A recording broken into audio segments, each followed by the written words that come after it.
Welcome to True Crime Garage. Wherever you are, whatever you are doing, thanks for listening. I'm your host, Nick, and with me, as always, is a man that's hoping to get casted as Ivan Drago's son in the new Creed 2 movie. He is the Captain. If he dies, he dies. It's good to be seen, and it's good to see you. Thanks for listening. Thanks for telling a friend.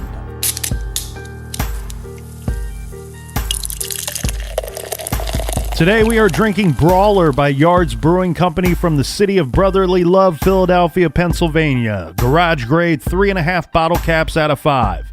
Brawler is an English ale that is delicately hopped for knockout flavor, but its smooth character and remarkable drinkability define this ruby-colored brew.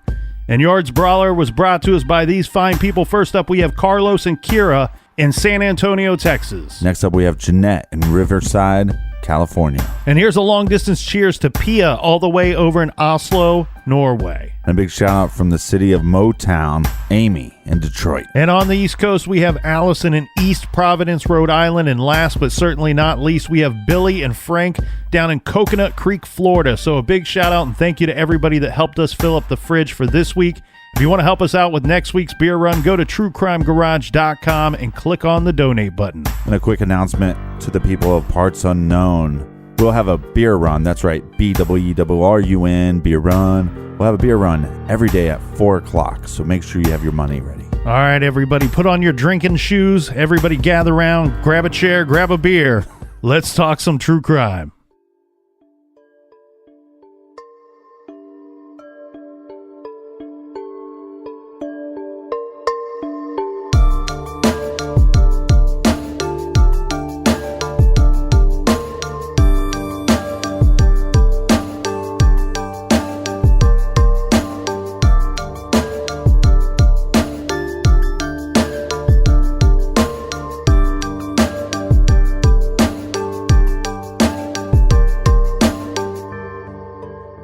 On Friday, April 15th, 2005, Ray Gricar, the district attorney for Center County, Pennsylvania, called into work, saying he would not be coming in for the day. He had skipped work to relax a little and take a drive through the pretty countryside. He planned to stop and do a little antique hunting at a few mom-and-pop stores along the way. This was not terribly uncommon for Ray. After all, he was nearing the end of a very successful career, and retirement was in sight. The DA's office could survive a day here or there without Ray, so playing hooky and just getting away for a while was well deserved. As the sun went down and the day turned to night, Ray's longtime girlfriend started to wonder when he would return.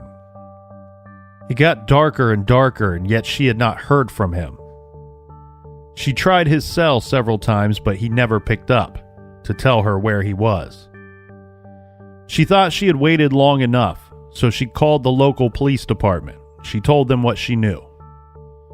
The police explained that they knew Ray, and he was responsible.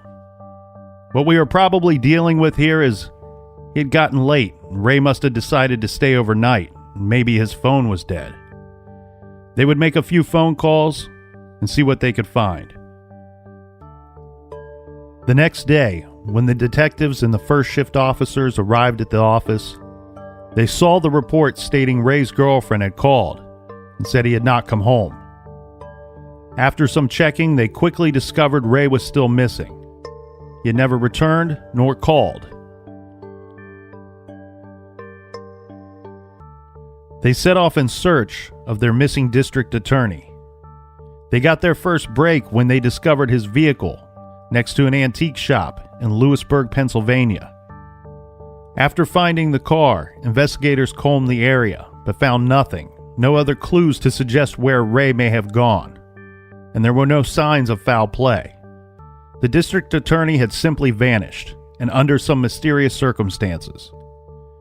Many different law enforcement agencies have looked into Ray's disappearance over the years. They have found a lot of clues and a lot of strange actions leading up to the date that he went missing, but nothing definitive. I would tell you that he was never seen again, but there are some that say different, that they have seen Ray after April 2005. Many have speculated that the prosecutor had made many enemies over the course of his long, successful career, and that someone may have wanted him dead. But no body has ever been found. Was he kidnapped, taken away, and killed elsewhere, disposed of where he would never be found, like some kind of mob hit? Seems like something you would see in a Hollywood movie, and not something that would happen to Ray Gricar. Or is there something else going on beneath the surface of this man's life? Could he have walked away from a good life he had worked so hard to create? Or could it have been suicide? Or maybe even something more sinister? This is the story of Ray Gricar, the Vanishing Man.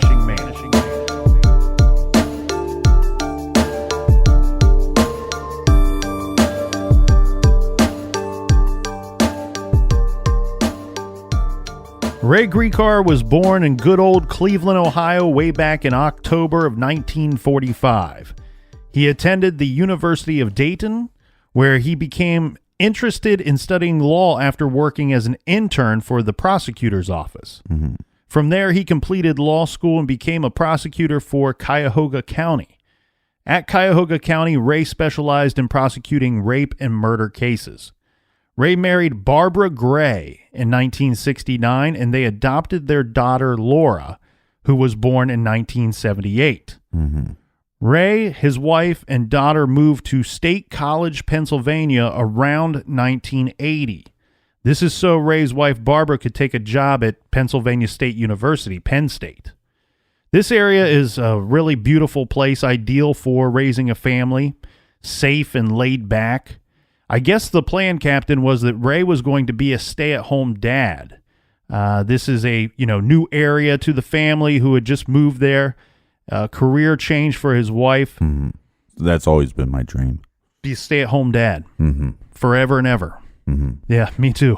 I tell you what, I don't know if this was a short-term plan, if they were just waiting for their daughter to start school. Right. And then maybe Ray could resume his career in criminal law. Or maybe this was the plan until just the three of them got settled in. I'm not certain. But regardless, at some point, people started to catch wind that a very capable young prosecutor had moved to town. Yeah, see, my move would be kid gets old enough to go to school, right? Mm-hmm. The wife then says to me, maybe you should be thinking about starting your career back, right? And I'd be saying, well, you're so beautiful and smart and powerful that I don't want to disappoint you.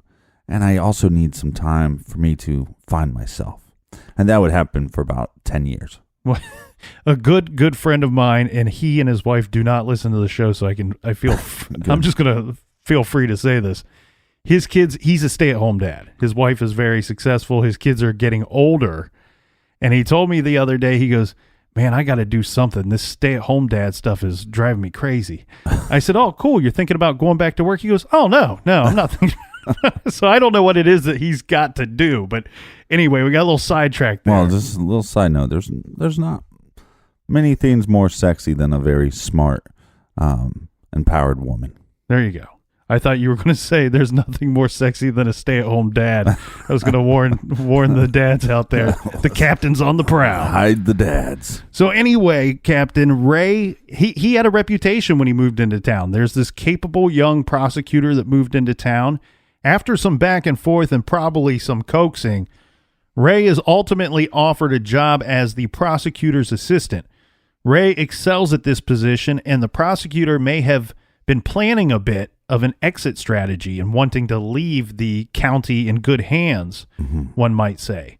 He recruited Ray Gricar.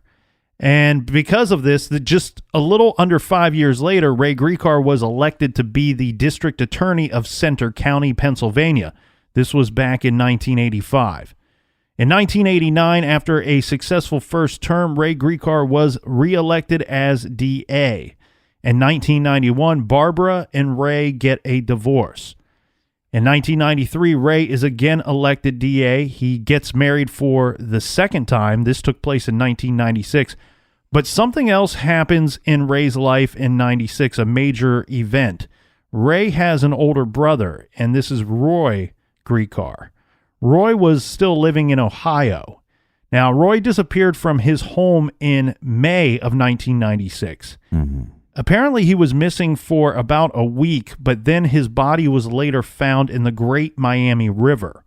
The authorities ruled Roy's death a suicide, believing that he had jumped off a bridge and into the river, taking his own life. Despite his brother's suicide, he's going to actually have a lot of career highlights.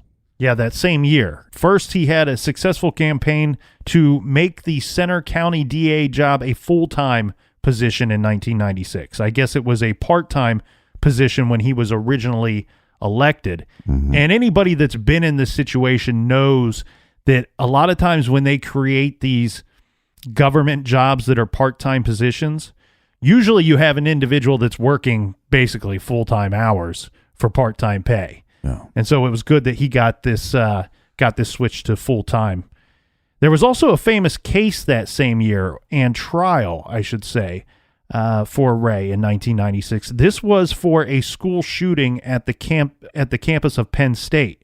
Gricar prosecuted the perpetrator of the 1996 Hetzel Union building shooting at Penn State. This was when a 19-year-old girl opened fire with a rifle in the middle of campus on September 18th, 1996. 19-year-old girl. Yeah, the report said that she fired at least 5 shots from a rifle with a telescope sight around 9:30 a.m. that morning from the front of the Union building. This is interesting because I don't know if I've ever heard of a school shooting that was actually done by a female. Well, and this was, I'm not familiar with the campus, but I guess near this Union building is considered one of the busiest areas for pedestrians and students to be walking around. It's a beautiful campus. The shots sent hundreds of students and teachers scattering, this killing one student and wounding another before she was tackled while trying to reload the gun. The woman that was firing the rifle, this is Jillian Robbins, lived nearby the state college, but she was not technically a student at the university. It's said that Ms. Robbins had a history of mental problems. Yeah. The student that was killed was Melanie Spalla. She was a 19-year-old from Pennsylvania. There was another person that was wounded in this attack, and there was one student that escaped injury when a book in his backpack stopped a bullet from piercing him. What was that book called? I don't know. They don't tell you these things when you read the newspaper articles. But what they did tell me was there's an aerospace engineering student. This is Brendan Malov. He tackled Ms. Robinson as she was putting a second ammunition clip into the rifle. Now, as the two struggled, she tried to stab him with a knife. But she ended up stabbing herself in the leg instead. Oh. But being a truly good guy, this guy should get like multiple awards. Not only did Brandon stop the attacker from shooting more people and more students, after she had stabbed herself on accident, he stood up, he took off his belt, and he used it as a tourniquet to help save her life as well. She ended up being hospitalized in serious condition, but survived. Yeah, which Ray would go on and prosecute her. Then probably because of that prosecution, he ended up being reelected in 97. Now, this next part, most of you may not be familiar with this portion of the story, but there is a name in here that I'm sure a lot of you have heard before. Hulk Hogan. In 1998, Ray Gricar declined to press charges against longtime Penn State assistant football coach Jerry Sandusky, following allegations of sexual abuse of a minor. Now, it's not just as simple as that. You know, it's not just as simple that he declined to press charges. There was a full investigation there. It may have and probably was more likely that he was unable to press these charges due to lack of evidence. But this is something that we will get into more during both this episode and the next. And Ray was a little bit of a local celebrity. I mean, they would see him on the news a lot. I mean, you see this a lot of times with lawyers or detectives in the area. Mm-hmm. Yeah, he would be on local news stations, quoted in the newspaper. And because he was a very successful prosecutor, in 1999, Gricar appeared on the Discovery Channel show The FBI Files. Now, I'm not certain which case that they were discussing on there. I wanted to go back and watch it, but we were working on a bit of a time crunch this week, Captain, so I didn't get a chance to do that. Yeah, somebody feels the need to take vacations. Well, there's like a foot of snow outside, and it's super cold, and I'm going to go somewhere I'm going somewhere where that's not happening, buddy. Later, Ray and his second wife split up. This took place in 2001. A year or two later, Ray moved in with his girlfriend, Patty. They worked together or had worked together at one time. He would later be reelected. He was reelected, 4 times total before announcing that he would not run for reelection in 2005. Yep, it was 2004 when Gricar announced he would not run for reelection and he would actually retire from the DA job. Yeah. Ray was turning 60 in 2005, and his retirement would be just shortly after his 60th birthday. So a very good and long-run career as the DA of a great place to live. And, going through his life gives you the feel of who Ray was and what kind of guy he was, kind of the all-American boy who grows up to be the all-American man, serving the community. He's a husband and a father. He's a husband multiple times, yeah. Yeah, a couple of times. Yeah. We need to talk about April 15th, Captain. April 15th, 2005. That's a Friday. Well, at 11:30 a.m., Ray Gricar called his girlfriend Patty to let her know that he was driving through the Brush Valley area, northeast of Center Hall. Yeah. According to the police chief, this is Dwayne Dixon, Gricar last spoke to his girlfriend Patty around 11:30 a.m. on that Friday. The longtime district attorney had planned to go into the office around noon that day, but instead he called his girlfriend, who also works at the office, and told her he was out for a drive along Route 192 in Penns Valley. He told her he would not be in at all that day. No one thought this to be unusual, though. Patty didn't hear from him again. On Saturday evening, the state police located Gricar's car, a Mini Cooper parked in a small dirt lot near an antique shop in Lewisburg, Union County, which is about 60 miles east of Bow Fountain. There, they learned Gricar had been seen in the shop on Saturday afternoon. Yeah. Gricar's car was locked, and there was no signs of foul play. His cell phone was inside the car. He has not been heard from since. But we have some missing items here, Captain. They can't find this guy. They find his cell phone in the car, but there are some missing items. The items that they did not find include Ray's laptop computer, his car keys, and his wallet. No, they found his car. It was parked in the parking lot? It's like a dirt lot. Okay, so he's parked there, but you would assume he was seen in this store. That's why he parked his car there. Mm-hmm. But this store was close to bridges. And remember, his brother did take his own life by jumping off a bridge. Yeah, and I guess that would be one of the first things that the family pointed out to police when they located the vehicle. This wasn't something that the police were super familiar with. Right. But you have the family that are going, wait a second, this is eerily familiar. Yeah. We've seen this before. We have, his older brother, Roy, having jumped off a bridge. Vehicle found near 2 bridges going over the Susquehanna River. So, oddly enough, somewhat similar to how his brother's vehicle was found many years before. Now, on Sunday, the state police used a helicopter to search for over 2 hours along the banks of that river, near where his car was found, for any signs of Ray. Yeah. Investigators used bloodhounds to try to pick up some kind of scent, but they didn't find anything. They started tracking his credit cards and his bank records to see if they had been used. They were also checking his computer files and his phone records. The FBI had been called in to assist with some of those tasks.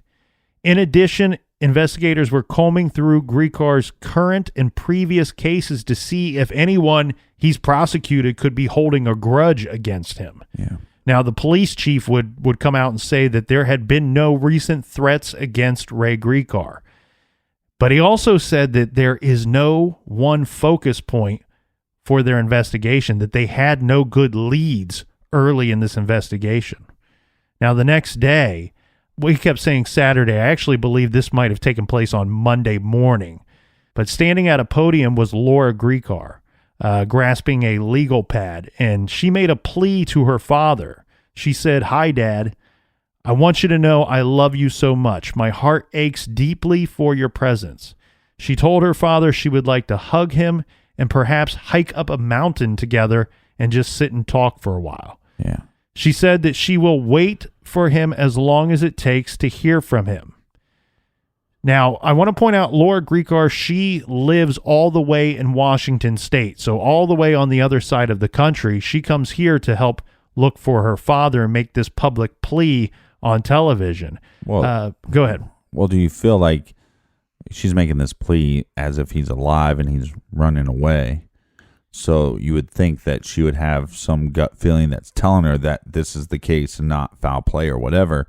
And then probably it's backed up by her mother telling her, you know, she probably at some point said, "I'm going to go to Pennsylvania and I'm going to make this plea to my father." And then her mother's probably going, "Oh yeah, that's a good idea." So that's two individuals that are close to him that think it's very possible that he disappeared on his own. Yeah, and when you have no signs of foul play, that's the way you have to approach it. And that's exactly what she did. She finished her plea to her father, hoping that maybe he would see that broadcast by saying, "I love you so much. Right. Please call. Please call us." Now, Patty Fornicola, that's Ray Gricar's long-term girlfriend. She also spoke briefly at that news conference. She, too, directed her comments directly to Gricar, saying, "Ray, I love you very much, and I miss you. I want you to come home. Please call us. We will wait as long as we have to." And then at the conference, Gricar, he was described by others there as a hands-on prosecutor who was dedicated to his job. Right. We have Mark Smith. This is Gricar's first assistant district attorney. He said that Center County was really blessed to have Gricar here for all of those years. Smith described his boss as a private person, a very private person. He kept his own calendar at work, and he was passionate about the law. Typically, Smith said Gricar keeps his cell phone with him at all times so he can stay in touch with the office even when he's on vacation. Once before, they stated that Gricar had took off for a day and a half. This was when Gricar drove to Ohio for a ball game. But in that instance, no one had reported him missing. Now, also mentioned was the death of Gricar's brother, Roy, who went missing in May of 1996 in Westchester, Ohio, where we had said, after a week, his body had been found in the Great Miami River. His death was ruled a suicide by drowning. Now, there is information out there, and this is a bit difficult. I could find a statement from Ray's nephew, and this was that the nephew, Roy's son, had stated that Ray didn't believe this was a drowning, didn't believe it was a suicide, that he had thought that there was other factors involved in his brother's death.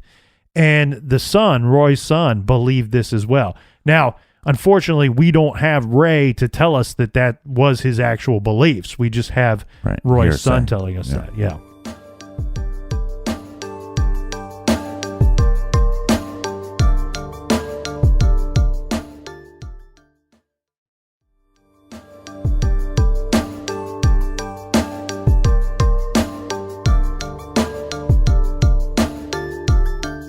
All right, we're back. Cheers, me mateys. Cheers.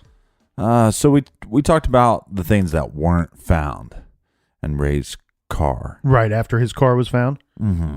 But the thing that I think is one of the most interesting things about this whole case is what was found. And what was found was some cigarette ash. Yes. And I don't know if I've heard different reports, but I also heard that there was a report that his car smelled of smoke. Yes, both reports, from my understanding, are true. So we'll go through this kind of quick here. His vehicle's found, and it's one of those, small Mini Coopers. Mm-hmm. And inside, we find his cell phone, which we heard people from his office say even when this guy was on vacation, he kept his cell phone on him so he could get in touch with the office. Mm-hmm. We don't find the keys to the car, and the car is found locked. Now, inside the car is this cigarette ash, which is found on the passenger side, but it's on the floor area. It's not on the seat. It's on the floor. And the car, the way that the police described it was like... It's on the floor. What's that? The ash is on the floor. Yeah, the cigarette ash is on the floor. So picture, it's almost like somebody was either A, sitting in the passenger seat smoking a cigarette, or B, maybe he had his window down. They weren't actually in the car, and they were leaning into the car with the cigarette. Yeah, I had a buddy one time. He needed me to pick him up in Pittsburgh, which is like 3 hours away. So I pick him up, and the whole ride home, he was smoking. And I didn't, pay much attention. He was just smoking in the car. Right. And then when he got out of the car, I looked down and there's cigarette ashes all over my floor. And I realized he was just ashing on the floor. Well, that's nice and polite. Yeah, I mean, it was a 6-7 hour round trip for me, and that's how he repaid me. So there's two things here. I can't say for certain that there would have been enough ash for one to believe that somebody was sitting in the passenger seat and just ashing on the floor like your good friend did. Or if it was just, cigarette ash has a tend to just fall off the cigarette while it's burning. Mm-hmm. But the way that the police described the ash itself and then the smell, first, like I said, it appeared either someone was in the car sitting in the passenger seat. It was right in that area, between the legs area. Or somebody was leaning into the car when the window was down with their cigarette inside the vehicle. The smell was reported as... The police said that it smelled to them like someone was smoking in the car, like right before the car was, before they exited the vehicle, shut the doors, and locked up the car. Almost like it trapped in, actual smoke itself, and it had sat there. They're not really certain how long that car had sat there either, which is the other thing to take into consideration. Okay, here's the thing. And anybody that has smoked would probably know this. If your buddy smoked and you rolled down the windows and he was just leaning in, right, and talked to you, and there's some ash on the floor, but not a bunch of ash, right? Mm-hmm. So maybe a few puffs. He's leaning in the car. You're not saying anything because, no big deal, right? Right. The person gets out of the window. You roll up the window. Let's say the car sits for a day. You open up that car. You're not going to smell smoke. Right. You know what I mean? But take the same scenario, leaning in the car, smoking, gets out of the window, rolls it up. You find that car in the next hour or so. Yeah. You'll smell it. Yeah. Might smell I smoke. would think so. But after a few hours of that situation, you are not going to smell smoke. Now, maybe if the individual's in the car with the windows up, smokes a full cigarette, let's say. Right. And now the window is going to be longer. Maybe 6 hours afterwards, maybe you'd smell a hint of smoke. You see what I'm saying? So that's a big deal, to me. It's important, too, because Ray Gricar didn't smoke. And not only did he not smoke, but the people that, hate smoke and hate cigarettes and hate smokers, that was Ray Gricar. He did not... He wouldn't have let somebody smoke in his car, is what his girlfriend and his family members would say. Now, we don't know that that's a certainty. Right, and that's where it becomes a little different, because you have buddies, that will smoke only when they drink, but when they're not drinking, they're pretty against it. Oh, somebody wants to smoke in their car, they're going to say no, right? So, this whole idea that he definitely wouldn't let anybody smoke in his car. I don't know him well enough, and maybe I should just go based off of what they're saying, but there's a lot of people that I know that are quote-unquote against smoking, until they're drinking. And then they've had 9 Bud Lights, and all of a sudden they want a cigarette from you. Right. Well, no, they become smokers all of a sudden. Yeah. And usually dancers at that point, too. Anyway, but I think what the police are stating here is that, we can't say for certain that he wouldn't, let anybody smoke in his car for any reason at all. But the information they're getting from his family is that this is definitely something strange. This is something that they should keep into consideration when they come out with the statement like there was no signs of foul play. Yes, this isn't foul play, but this is something definitely out of the ordinary, where we've not seen anything out of the ordinary leading up to him going missing. Now, the reporters, we spoke in the first half about that news conference where we have Laura, his daughter, talking about him being missing and speaking to him like, hey, Dad, come home, give us a call, pick up a phone and give us a phone call. The reporter was stating after interviewing both police and Gricar's family that he said, obviously the police are investigating every possible scenario. However, it was the reporter's belief that Gricar's family seemed to be leaning toward the idea that Ray had taken off on his own. Now, I do want to point out one interesting note before we go too far into maybe possible scenarios and some things that happened after his disappearance. But one thing we should keep in mind, an interesting note, is that at the time of his disappearance, Ray Gricar was making over six figures. And remember, we said that he was set for retirement. He was planning to retire within the next year. So just to kind of give you a general overview of his life and his situation at that time, because you really have, when you think about it, there would be probably three major scenarios that we should bring up here. Is that either A, he was murdered and they haven't found his body, B, the suicide. We've seen the family history with his brother. Maybe there was some depression going on. Maybe he chose to take his own life. And then C, we have the possibility of him walking away, just stepping out of his car and walking away. Or D, right? Right. What's D? So D would be the idea that, his brother committed suicide, quote unquote, but Ray believed and then Roy's son believed that maybe it wasn't a suicide, but maybe a murder to set it up to look like a suicide. So then you have this conspiracy aspect. So did somebody plan to murder Ray and then try to make it look like a suicide or look like he disappeared because he wanted to leave? Yeah, but they wouldn't murder him and make it look like a murder. You know what I mean? No, but what I'm saying is, he has reason to believe that his brother didn't commit suicide, that he was murdered. According to the nephew, yes. Right. And also, according to the nephew, that's what Ray believed. So if that happened, whoever killed his brother, could they be responsible for the fact that Ray went missing? And we'll have him park close to these bridges, and if we do that, that'll make it look, maybe, you'll find his body in the water, and they'll assume suicide, just like his brother. Well, and like we said, Captain, the cell phone was found. It was recovered in the vehicle, but the laptop that Ray owned was not recovered. And it wasn't until July 30th of that same year that a fisherman had discovered Ray's laptop computer. This was in the river, beneath the bridge between Lewisburg and Milton. A computer expert analyzed the computer, and they very quickly found that its hard drive was missing from the laptop. Divers searched the area of the river near where the laptop was located over the next several days, but they found nothing.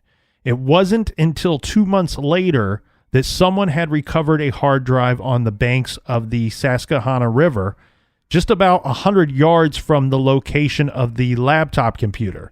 And investigators believe that this was Ray's hard drive. But here's the weird thing. The hard drive, as you can imagine, was quite damaged. And they did analysis by the FBI, by the U.S. Secret Service, of all people, and then a private firm which attempted to recover data from the hard drive but failed to do so. In 2009... This is weird. In 2009, the police revealed for the first time that before Ray went missing, someone used the home computer. Now, keep in mind, this is at the home of Ray and Patty's house, to perform internet searches on topics such as how to wreck a hard drive, also how to fry a hard drive, and water damage to a notebook computer. Now, I'm not certain of the dates of these searches. I believe that there are people that have their theories out there on to when this search took place. But these searches were going down at the home of Ray and Patty.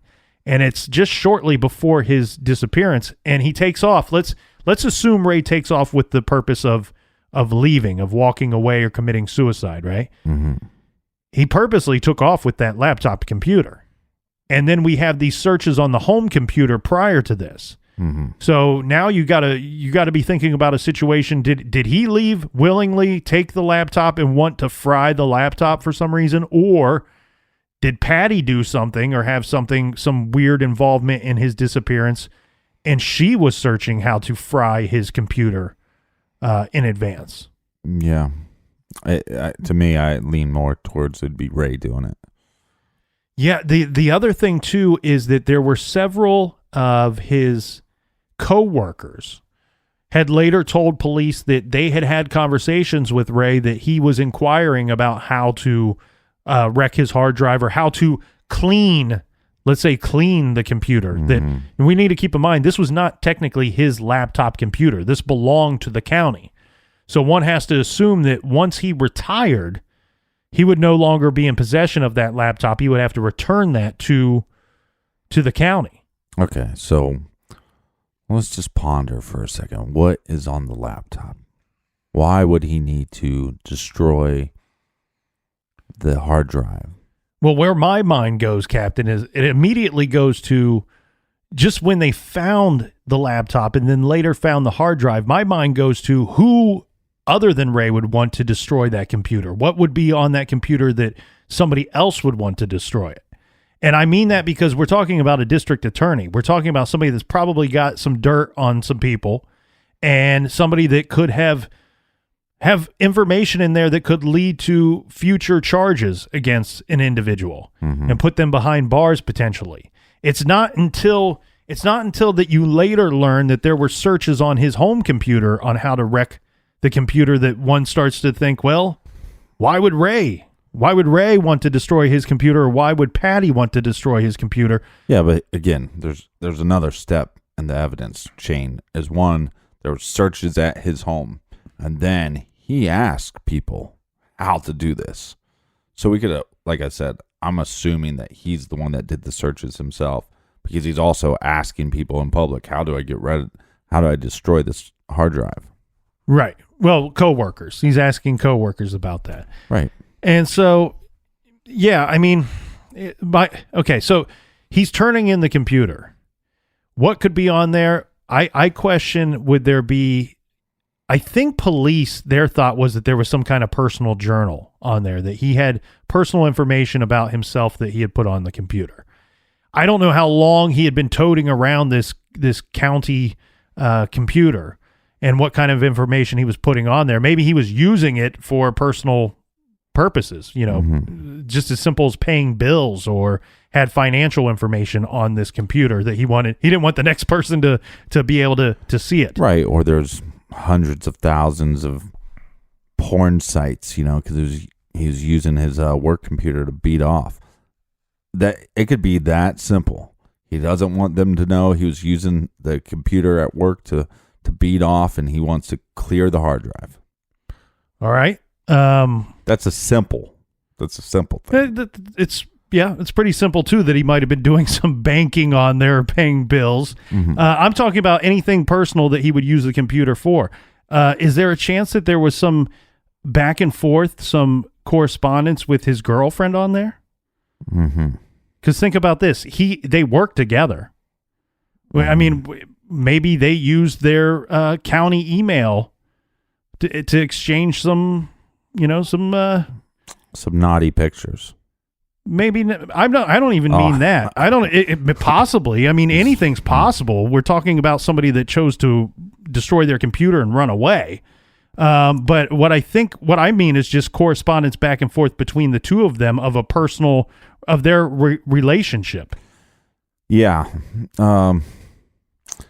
This is what's weird for me is because it could be, like I said, just something very simple, And, I did some banking here. I did some pulling the pud on here. Some, risque emails back and forth, which that would be government servers anyway, so they could get into those if you wanted. Anyways, journal, those are all simple. To me, my gut feeling is if he's doing searches at home and he's asking coworkers or whoever, that it's something bigger than that. Yeah, and here's the thing. A lot of people have presented the idea, well, maybe he's just gathering this information because at some point he plans to retire. Like we said, it's going to be within the next year, and he just wants to turn in the computer clean for whatever reason. It could be innocent personal stuff that's on there. But I do want to throw this at you. At least more than one of the coworkers that told police that he had inquired to them, hey, how do I sweep this computer before I turn it in? These same people, at least two of them, told the police that, please keep in mind, Ray Gricar, he was a very successful guy, incredibly intelligent and hardworking, but he didn't know much about computers, is what those coworkers had passed along to police. And meaning, who knows what his plans were for that computer or what he thought was... that they would find. Right. I think the other thing here, too, is... he's a prosecutor, so sometimes you're asking these questions. We have a lot of conversations with detectives and private investigators about cases, and sometimes you just call them to go, if I was to do this, right? So he could be inquiring about a case for all we know. But this is what's weird to me is his connection with Jerry Sandusky. And the fact that we now have this pedophile that, we now know went to jail and did horrible acts. And what information did he have on Jerry that might have been on his computer? Yeah, so before we get into that, Captain, let's go through this real quick. It was in 2011, in July, that the county actually declared Ray Gricar legally dead. He had not been around for 6 years at this point. Yeah. And a day after the judge declared Ray Gricar legally dead, this is very strange. The police in Utah arrested a man who resembled Ray Gricar. And this guy actually refused to reveal his identity to the police. And he was only being charged with a misdemeanor. So this John Doe, who resembled Ray Gricar, not only in look, but as well as height and weight. And some even say that he had the same wrinkles on his face that Ray Gricar had. The similarities caused an internet sensation. People armchair detecting, looking for Ray Gricar. And there was a lot of speculation that they had actually found Ray. But it took some time after some sending copies of fingerprints back and forth that they determined that was not Ray Gricar that was arrested in Utah. Sure. So, nevertheless, the fingerprints that they sent out did not trigger a match in that situation. What you were getting to, though, sure. Also something that occurred in 2011 was Jerry Sandusky was arrested and charged by the Pennsylvania Attorney General's office on multiple counts of child sex abuse charges. Now, we need to go through this a bit, I think. I don't want the whole Sandusky case to hijack the show, but I believe it's an important part of this case. And for some of our good people out there, they may not be familiar with this case, especially our International Garage Army members. So, okay, so for those, let's start at the most simple part of this for people that are unaware.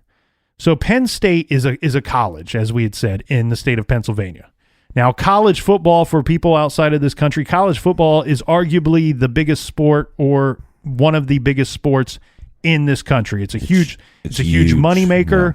Yeah. It's huge for the universities. A lot of these players go on to have careers in the NFL where they make a lot of money. So we're talking big dollar stuff here. Now, Jerry Sandusky would have been an assistant coach to Joe Paterno, who was the head coach for a long-standing time at the College of Penn State.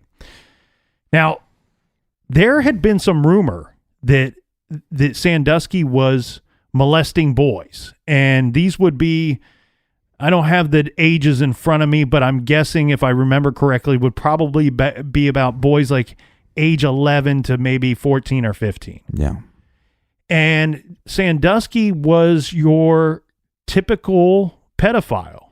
And what I mean by that is he was the type that he was going to use his position of power to put him in a situation where he could gain the trust of some of these young men and boys, and then he would use that trust to turn against them and do horrible things to them. Right. He ran a charity, and I believe the charity was called Second Mile. I'm not positive on that, Captain, but I think it was called Second Mile. And the simplest explanation of this charity was it was an organization that was set out to take a look at troubled youths and try to put them on the correct path, to give them a second chance, so to speak. And so in 1998 was when the first rumblings of this come about. We have two boys that made claims against Jerry Sandusky, and this was the case that Ray Gricar worked. Yeah. He worked this case trying to get... I question how much evidence there was, because it appears to me like he was trying to get some kind of confession from Jerry Sandusky. And Sandusky said some things that were a little incriminating, but they were very cryptic. They were... what he did was Gricar took Sandusky and one of the victim's mothers and put them in the same room together. And at some point, this is kind of Mindhunter-ish, on Mindhunter, they always talk about how to set up the interrogation room and and how to handle it to kind of manipulate put little clues suspect and things in the background. Yeah. So Gricar set it up so that the plan was that he was going to direct questions to Sandusky. And at some point, he wanted the mother to interject and kind of take over the questioning. And stab him in his throat. So the mother asked Sandusky something to the effect of, all right, so this is weird. They were in a shower together, which should never happen to begin with. That alone. During the interrogation? No. The boy, one of the boys in Sandusky were in a shower together. Nope. So from what typically happened with Sandusky, from my understanding, is there are several incidences where he would be at a high school, players that play at high school level, or he would take these troubled youths to the Penn State football facilities, and they have showers there, and he would do these fake practices or whatever, and then there would be a shower session at some point. It would typically be during the shower session that he would start to molest the boys. So the mother at some point interjects with a question of, when you were in the shower with my son, seeing him, did that excite you? And I think that question really threw Sandusky for a curveball, because he almost confesses there. He says something like, I don't know, yes, I guess. Like he gives like a weird answer like that. Like he's like really kind of thrown off by the question. And then he immediately says something to the effect like, well, she says like, well, did you molest him? And he says, no, I didn't, but I'm sorry. And I wish I were dead. So it's this weird thing that's like, Gricar leaves this meeting. I mean, when you leave that meeting, like this dude did this stuff. Yeah. He just didn't say anything that really is going to get you a conviction. And unfortunately, this is a guy that's of prominence too. And I hate to say this, but we know this to be the truth in most situations. Usually people in a position of power, sometimes it takes a little more to convict them than it would some lowlife like me in the garage. I want to compare yourself to... I wouldn't call me a lowlife when you talk about that group. But the fact of the matter is at this point, and based off of the interrogation, based off the transcripts, I'm sure at some point that Ray was taping this information should have went to Penn State, and they should have said, here is what's happening. Jerry is no longer going to work for us, for one, because we have young boys that go into the college program, 18, 19-year-old boys So you're not going to be around them. You're not going to be around any athlete showering. You're not going to work for us.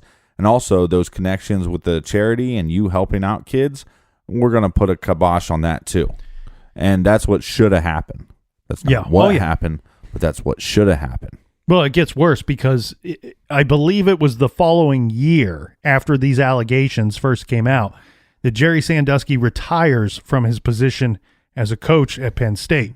Yeah. Now, upon retirement, I believe he was the founder of that Second Mile charity, of that foundation. Yeah. And Penn State allowed him to keep an office at their facilities, where he continued to use their facilities to gain the trust of these boys and then later molest them. So this continued for many years. So for those of you out there that are not familiar with this case, we're talking about a guy that was later convicted of multiple counts, where we have lots of victims over a long history of time. The guy, I believe, was sentenced to 30 to 60 years, and I think he was in his mid to late 60s when he was sentenced. So thank God we're seeing a guy that will not get out of prison. Well, and his son was charged as well. Yeah, and the reason why this is so big, so for those of you not familiar, Ray Gricar worked in the county of Penn State, where that college is. That college is the biggest thing in that area. That college runs that town. Right. Let's put it this way. That is your cash cow, and then your God. Your God, bigger than the president, right? Bigger than any world leader in that little town is the head football coach. Mm-hmm. And so that's where this becomes really shitty because of money and because of a football program. I think a lot of this was swept under the rug, and that's complete horse shit. Well, and there's plenty of evidence. I don't want to get into a whole debate about this portion of it, but there's a lot of evidence out there that it's obvious that certain members of the Penn State University knew that this was possibly going on, and they kind of turned a blind eye to it. Yeah. And kind of acted like nothing bad was going on, and they let this monster victimize these children repeatedly for years. And so what I was wondering is, I think it was his son, Jerry Sandusky's son, that he had, and maybe Jerry was also hit with having child pornography on his computer. Mm-hmm. So what I'm wondering is, what? Let's just say, hypothetically, what if Ray went to some people, said, "Can you help me with this? Can we get something on Jerry?" And they could have simply said, "We got these files from him. Here's the files," and then Ray opened them up, mm-hmm. and then couldn't, how do you explain away that file? That's interesting. See what I'm saying? And so that's why I wondered, to me, again, is it a kind of a gross thing that this guy would be using his work computer at home to, jerk off or whatever? Yeah, but you can explain that away, right? Well, you don't want to have to. You don't want to, but I'm just saying that, if you turn in stuff like that, or you turn in, a diary. Yeah, I don't know. To me, there was a reason he's asking people, and it had to be darker, I think. And it could have been just as simple as a private investigator said, "We got these files on him. You got to take a look at them to see if they're incriminating." Right. And he could try to explain that away, but that would be maybe a little more difficult. Well, and regarding the Sandusky thing, the reason why this case is always linked to the Sandusky crimes is simply this. People have often wondered if there were so many people in powerful positions, so many smart, quote unquote, smart people. I don't want to label them as smart, obviously. Right. That turned a blind eye to what was going on or what they thought could have been going on. People also wonder, where's the line then? Where does one stop to continue to cover up the misdealings of this powerful man? And that's why this case has always been linked to that. We have a guy that goes missing in 2005. We have rumblings that start in 98, 99 that this stuff is going on. And it wasn't until 2011 that everything is brought to the light. So was it covered up again in 2005? Was this going to be brought to light in 2005 and somebody stopped that from happening? Now, it was, I want to continue on, Captain, because we got one more item that I want to make sure we get to before we run out of time today. But in 2015, there was some information that came out, and this is just full of bad. This is just all kinds of bad right here. So in 2015, I believe it was September, there's an unnamed individual that comes forward, and he is telling the authorities, this is an FBI informant who is a former Hell's Angel member of the motorcycle gang.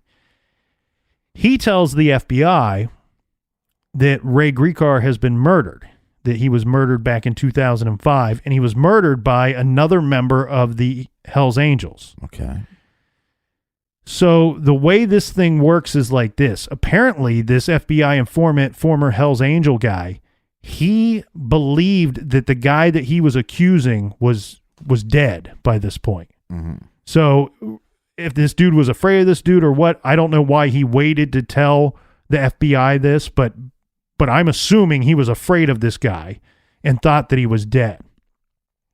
He would later find out during the course of this investigation and the information that he's providing that this guy was actually, in fact, he was still alive and he was in another state. Now, I don't know if this guy that he's trying to turn in is still a Hell's Angel member. I don't know, I don't know who he is. Right. He remains unnamed to this day. But why? What would his motivation for killing Ray be? Apparently, the member that killed Ray Gricar had prosecuted this guy a long time ago. Mm-hmm. And apparently it was for just some kind of assault charges. It wasn't for like it wasn't for something huge, it wasn't like a big crime. But apparently the guy felt like he was wrongfully prosecuted, not that he was not that he was innocent of these charges, but that they gave him some extremely lengthy sentence for what he was convicted of. Right. He didn't agree with the sentence of what he had done. Wouldn't that be done by the judge? Well, and I think the state and the county can recommend sentences or lengths of sentences. Right. And anyway, they apparently once this man got out of prison, he tracked down Gricar and he killed him. And I guess according to this guy, he slit the throat of Ray Gricar and he took him out to this property. And I have no information of where this property is. These reports are all very vague. But he took him out to this property, and I guess there's a mine shaft somewhere on this property, if not multiple mine shafts. Mm-hmm. And Ray Gricar's body and his remains were placed somewhere in that mine shaft. According to this FBI informant, Ray's body's not the only one in that mine shaft. Oh, it's a body shaft. The problem with this part of the story, though, is that he will not tell them where this mine shaft is located. He starts to back out, and I believe it could be that once he found out this guy's still alive, he said, Yeah, right. I'm not cooperating anymore. There are a lot of people out there, though, and a lot of people in law enforcement that believe that this might just be some kind of false confession. And I don't know what the gain would be. I don't know what the reason for it. Well, you said he was an FBI informant that also was a Hell's Angel, right? Yeah, he was a one-time Hell's Angel member, if not still to this day. Right. We don't know. I'd just say the psychology that goes into having to be in those environments could mess with you a little bit. To be on both sides of the fence? Yeah. Mm-hmm.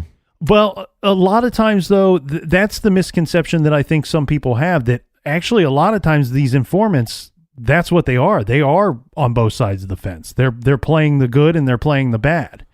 And it also makes me with one's mind. It could mess with someone's mind. It also always makes me question their credibility. Well, right, because your job is to alter reality. You're trying to alter the reality of the bad side or the good side. Mm-hmm. And so therefore your reality can become fuzzy. And like I said, it's just all kinds of bad, because if in fact this confession, these statements are true, mm-hmm. then Ray Gricar is dead. And he's in a place where they may not find him until somebody points this out to them. If it's not true, then we've just got a bunch of information that leads nowhere. Or right, doesn't matter. Yeah, and this case is just crazy because it's one of those cases where you have several different scenarios that could have happened with Ray Gricar. We could be talking about suicide. We could be talking about he walked away or somebody killed him. Mm-hmm. And or there's conspiracy. There's information to point you in either of those directions, in all four of those directions. And there's certainly evidence out there to talk about more theories than just what we covered here today. And to do so on the next episode, we asked James Renner, our good friend, is he the only guy that's returned, that's come back to the garage multiple times? The rest of them are dead. No, the rest of them didn't want to see. They're all in the body shaft. But we asked our good friend James Renner to sit down and talk to us about the Ray Gricar case, because this is one that he covered back in the day, and he spent quite a bit of time. He worked for a newspaper, I believe. And a lot of people know him from the Mara Murray disappearance and have some strong opinions, good and bad, for Mr. Renner. We are on the good side, obviously. But we've asked him to talk with us about this Gricar case because this is one that he looked into for quite some time, and he got a bunch of information and theories from some of the locals. Well, he's just a very interesting guy to pick his brain, and the fact that he covered this case made it even more interesting. And the great thing about him is he didn't hold back on some of the crazier theories. And not saying that he believes in them, he just kind of lays them out for everybody. So join us in the garage here tomorrow with our good friend James Renner.